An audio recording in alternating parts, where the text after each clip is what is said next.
Saudara, salah satu janji politik di Pilpres 2024 adalah pemberantasan korupsi. Masing-masing paslon punya target pertumbuhan ekonomi. Misalnya ya, pasangan nomor urut 1 Anies Mohaimin punya target 5,5 sampai 6,5%. Kemudian Prabowo Gibran sekitar 6 sampai 7% dan Ganjar Mahfud sebesar 7%.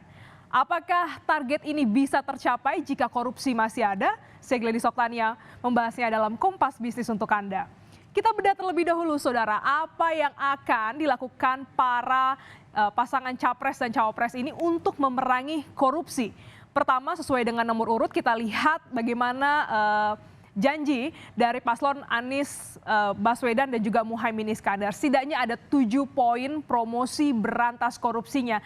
Kita lihat satu persatu. Pertama adalah perbaikan skor dari 34 ke 44 hingga 46. Jadi mau memperbaiki skor begitu ya. Kedua, sistem integrasi nasional, sektor sumber daya alam, alutsista, sosial, infrastruktur, dan juga BUMN. Ini sektor-sektor yang menjadi perhatian ya dari pasangan nomor urut 1. Selanjutnya, mengembalikan peran KPK. Tentu ini menjadi perhatian karena kita tahu beberapa hari ini KPK seolah kehilangan marwahnya. Dorongan atau mendorong RUU perampasan aset, libatkan masyarakat sipil, budaya anti korupsi di sekolah.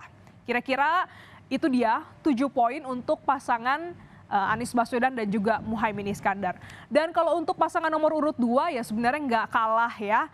Banyak dengan pasangan Prabowo Gibran ya, sampai dengan 50 poin ya. Nah, dalam banyaknya sebenarnya ini mirip-mirip poinnya satu sama lain, tapi menjadi salah satu pasangan yang lumayan detail mengkampanyekan pencegahan korupsi. Kami rangkumkan 8 diantaranya untuk Anda. Pertama yang menjadi sorotan Prabowo Gibran adalah sistem pendanaan dan biaya politik. Kedua, SID, pelacakan aset, pajak, dan NIK ganda.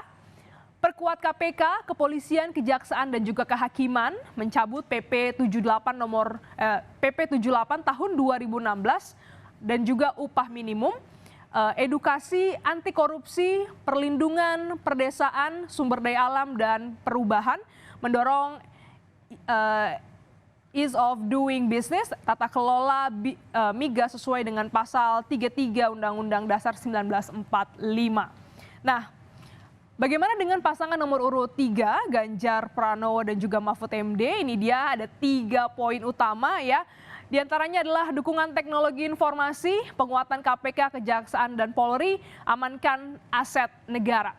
Ya, kalau dibandingkan dengan 2 yang sebelumnya ini lumayan irit ya. Atau saudara, mungkin ini bisa jadi strategi rahasia yang disimpan untuk debat lanjutan nanti khusus untuk cawapres. Tetapi pada debat pertama kemarin, Ganjar sudah menyinggung tentang sita aset korupsi jika terpilih. Pasangan nomor urut 3 ini menjanjikan pemerintahan yang bersih dan juga akomodatif. Nah, saudara, sebenarnya banyak juga yang berpendapat ketiga paslon ini masih sangat normatif menjawab tantangan atau komitmen politik anti korupsi. Ketiganya banyak menyampaikan gagasan apa saja yang harus dilakukan, tapi bukan tentang bagaimana caranya untuk memberantas korupsi. Anyway, tadi juga ada yang menyebutkan bahwa tentang ease of doing business ya, sebagai salah satu program pemberantasan korupsi. Ya, karena semakin banyak pintu izin, ya semakin ribet saat buka bisnis, memang menjadi pintu korupsinya lebih banyak. Kita pantau juga bagaimana indeks kita terkait dengan korupsi. Ini dia datanya untuk Anda, saudara. Kita berada di indeks kemudahan berbisnis di Indonesia ada di poin 69,6 dari total adalah 100 poin. Proses mudah dibarengin penegakan hukum yang serius. Secara teori seharusnya bikin investor juga happy. Karena kepastian bisnis ke depan pasti dilindungi oleh regulasi dan juga regulatornya. Nah, komitmen anti korupsi seperti apa yang dibutuhkan agar ekonomi bisa tumbuh? Kompas Bisnis sudah bersama dengan Eko Listianto, Wakil Direktur Institute for Development and Finance atau INDEF. Selamat pagi, Mas Eko. Ya, selamat pagi. Ya, kita udah saksikan bagaimana debat perdana kemarin. Apakah visi misi Capres ini sudah sesuai dengan prioritas dunia usaha? Ya, kalau menyinggung ya, semuanya sudah menyinggung bagaimana upaya untuk memberantas korupsi begitu. Saya rasa ini memang salah satu yang ditunggu ya oleh dunia usaha kita begitu. Karena apa? Karena kalau kita perhatikan secara makro ekonomi ya, beberapa indikator makro sebetulnya kita tidak jelek-jelek amat ya. Pertumbuhan ekonomi ya cukup terjaga ya di 5%-an, memang tidak akseleratif ya, juga masih di bawah dari target dari para capres ya yang menjanjikan bisa di atas 5,5 lah begitu, atau bahkan sampai ada yang bilang 7% begitu.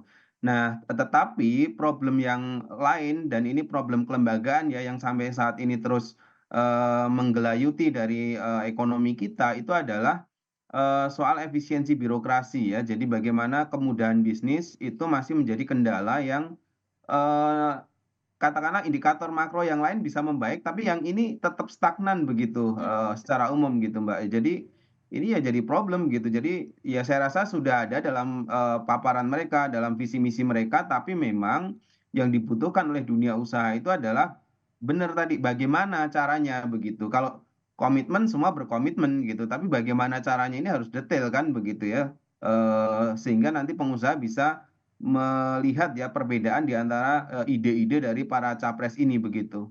Oke, tadi, Pak Eko bilang bahwa, yang ribet adalah birokrasinya untuk dunia usaha saat ini. Nah, pada debat pertama kemarin, apakah para capres ini sudah cukup serius untuk menjawab komitmen atau mungkin, caranya untuk memberantas korupsi? Oke, ya karena temanya kemarin masih di level hukum ya, jadi memang lebih banyak bicaranya adalah pada nuansa hukumnya begitu, belum pada implikasi dari penegakan hukum terhadap aktivitas bisnis begitu ya. Ada beberapa, kalimat yang menyinggung ke arah situ, tapi memang belum sangat mendalam ya. Saya rasa mungkin nanti di debat selanjutnya, terutama nanti di, debat ekonomi ini harus lebih dieksplorasi lagi begitu, bagaimana cara-cara atau pembeda-pembeda ya, strategi-strategi, baik yang melanjutkan maupun juga yang, mengatasnamakan, atau mengusung isu perubahan itu harus lebih detail lagi begitu. Manfaatnya apa buat, pebisnis itu juga harus dielaborasi secara jelas. Kenapa? Karena dari indikator peringkat daya saing kita memang beberapa bagian bisa naik ya, tapi sekali lagi saya katakan untuk bagian efisiensi birokrasi, efektivitas pemerintahan ya, ini memang masih jadi PR bersama begitu, karena di dalamnya memang ada problem, ini ya, perspektif dunia usaha terhadap korupsi yang, dinilai masih, tinggi begitu ya, atau penegakan hukumnya masih lemah gitu. Mhm, menarik ini tadi Pak Eko bilang bahwa, bagaimana perspektif dunia usaha terhadap, korupsi gitu ya, memandang pemberantasan korupsi di Indonesia. Nah, dalam konteks indeks kemudahan berbisnis di Indonesia, ini kan skornya 69,6 dari 100 poin. Nah, bagaimana, dunia usaha atau bisnis memandang skor ini, Pak Eko? Ya ini sebetulnya skor yang moderat begitu, artinya, masih banyak PR yang harus dilakukan begitu ya, dengan skor itu. Tapi memang begini, ada banyak, indikator yang bisa menggambarkan, kemudahan bisnis di Indonesia gitu ya. Dan dari berbagai jenis indikator ini memang ada yang menunjukkan peningkatan ya, ada yang juga, bilang stagnan, bahkan juga ada yang menggambarkan kemunduran. Semuanya ini karena variasi dari berbagai macam, survei-survei atau ukuran ya, kepada terutama biasanya respondennya adalah para pelaku usaha begitu terhadap situasi, kondisi bisnis mereka begitu ya, menghadapi regulasi ya, kemudahan berusaha, terus kemudian juga, aspek, istilahnya apa ya, pungutan-pungutan liar begitu yang Mhm. di ini kan ya, di kadang-kadang muncul begitu ya dalam konteks, berbisnis begitu. Nah, hal-hal semacam ini menurut saya ya mungkin pada kesempatan lain itu harus lebih disampaikan lagi. Kenapa? Karena menurut saya, Mbak, ya salah satu yang paling berkepentingan terhadap debat ini memang adalah dunia usaha ya. Mereka akan sangat concern begitu apa yang akan disampaikan oleh para capres ini gitu ya. Mereka rata-rata namanya pengusaha pasti pikirannya terbuka begitu ya, mereka juga biasanya kelas menengah ke atas yang, kira-kira memang sangat concern ya dengan isu-isu bagaimana, eee, para capres ya atau kebijakan 5 tahun mendatang ini bisa, mendorong atau mensupport, upaya-upaya mereka untuk melakukan, bisnis-bisnis begitu. Jadi, saya rasa ini adalah momen yang pas begitu untuk mereka mengelaborasi lagi ya, mungkin sudah ada yang disampaikan di dalam visi misi yang disampaikan ke KPU itu, tapi yang tidak kalah penting adalah mengelaborasikannya, mengartikulasikannya di dalam debat nanti begitu. Karena dari situ akan kelihatan ya mana yang memang hanya ditulis saja tapi kemudian nggak pernah disampaikan, dan mana yang mungkin walaupun mungkin hanya beberapa poin, tapi kalau gagasan itu kemudian dielaborasi secara baik di dalam forum debat nanti, ya itu saya rasa itu punya implikasi yang penting ya bagi, ketertarikan dunia usaha untuk, memilih mereka begitu. Oke, masih perlu ditambah lagi elaborasinya dalam debat-debat selanjutnya. Nah, kami juga ingin tanyakan Pak Eko, bagaimana sebenarnya korupsi ini mempengaruhi pertumbuhan ekonomi. Namun jangan dijawab saat ini karena Kompas Bisnis akan kembali usai jeda. Tetaplah bersama kami, saudara.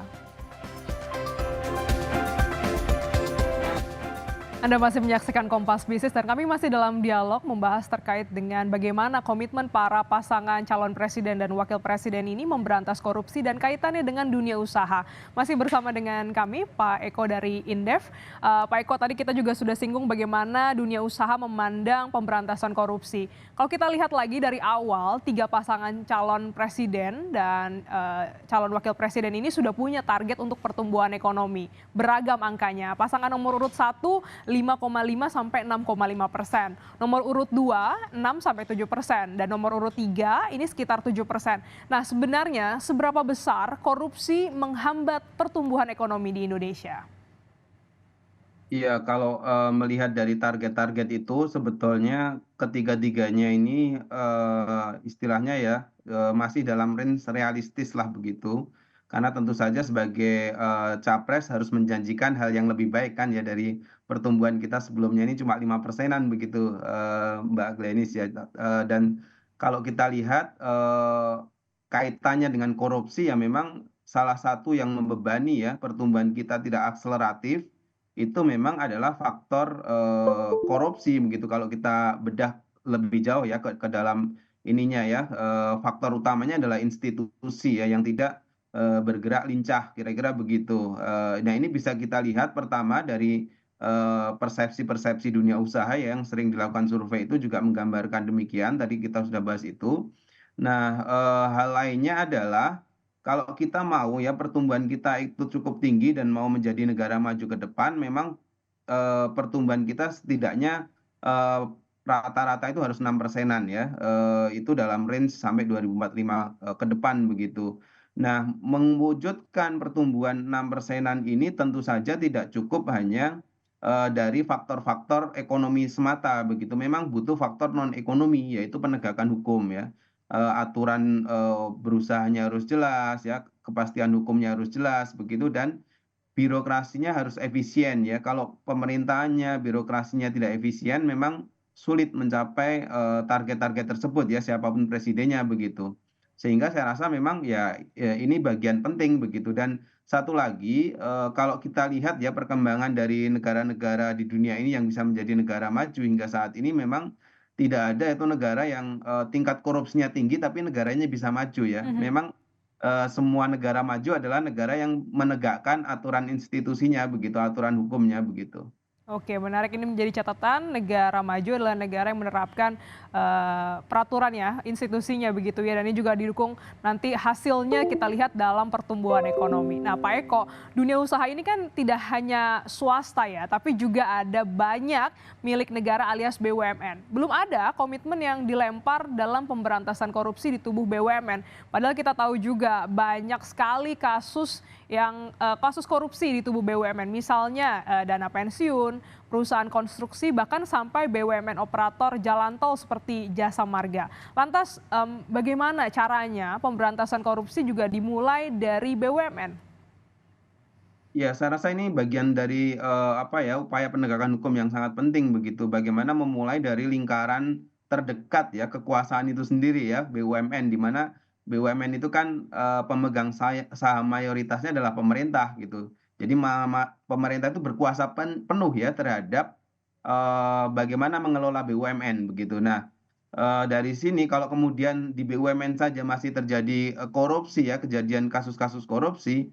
Nah, ini akan semakin membuat tadi persepsi investor ya, baik dalam negeri maupun luar negeri juga menjadi enggan begitu, terus kemudian juga dunia swastanya juga, ketika mau terlibat lebih jauh ya dalam rencana-rencana program pemerintah, ya ini menjadi ini ya, setengah-setengah begitu. Karena apa? Karena ternyata, di BUMN sendiri masih banyak persoalan. Nah, saya rasa memang, kita perlu ya capres yang bisa menawarkan jawaban begitu, bagaimana memastikan BUMN kita ke depan lebih bersih, lebih kompetitif juga begitu, Mbak. Karena BUMN hari ini tuh terlalu banyak diberikan istilahnya apa ya, privilege gitu ya. Jadi Mhm.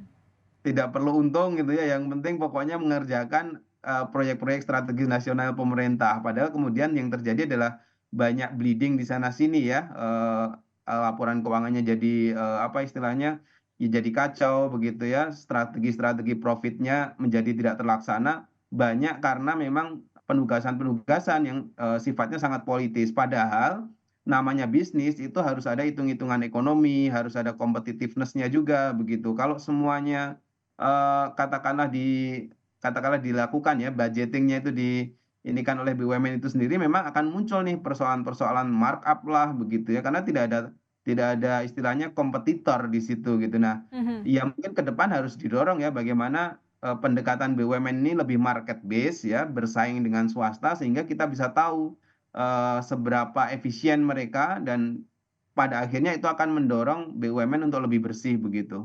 Wah, ini menjadi PR besar untuk siapapun capres nanti presiden yang terpilih untuk memberantas korupsi tidak hanya di tubuh birokrasi ya, tapi juga BUMN dan juga memberikan kepercayaan kepada dunia usaha mengenai komitmen anti korupsi. Terima kasih Ya.